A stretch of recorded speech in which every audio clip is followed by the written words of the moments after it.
Hi guys, I am here with this shampoo.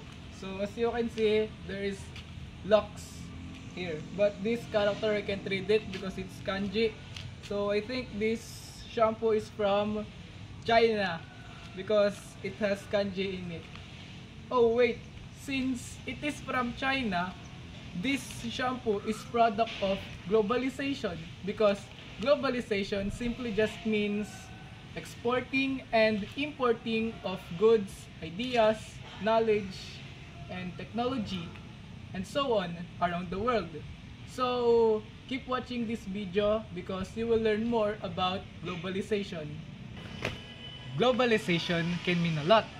Some of its definitions are a progressive increase in the scale of social process from a local or regional to world level. Globalization is the increased interconnectedness and interdependence of peoples and cultures.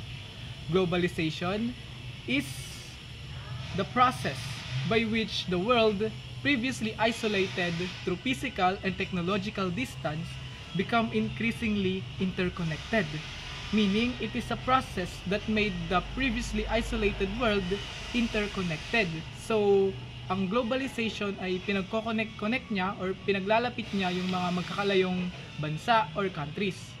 And then, globalization is the geographic dispersion of industrial and service activities. It basically means that companies are spreading out their factories and office work to many different countries around the world.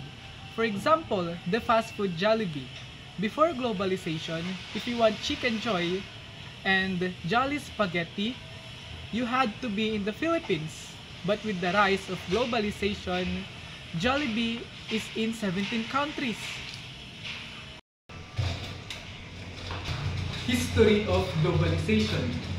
Did you know that in 1897, the term corporal giant was first coined, meaning the big companies that time. And in 1930, the term globalized first occurred in educational sector in the paper entitled Towards New Education. And in 1970, the word globalization was coined. And in early 1980s, they used the word globalization in economic sector. And now let's jump in 2018 where globalization is used in all disciplines. Yes. The characteristic of globalization includes social mobility of people irregardless of reason, intensification of interaction, active process, interconnectedness of interaction, and the spread of ideas, knowledge, technology, culture, and religion. So, globalization occurs because domestic markets are no longer rich. Companies find the economic stability, rapid shrinking of space and time, and the creation of World Trade Organization and to get technological and managerial degree. Also, did you know that globalization has disadvantages too? But let us discuss the advantages of it first. So, number one, it opens the economy because fast innovation of ideas because of company competition, exports job.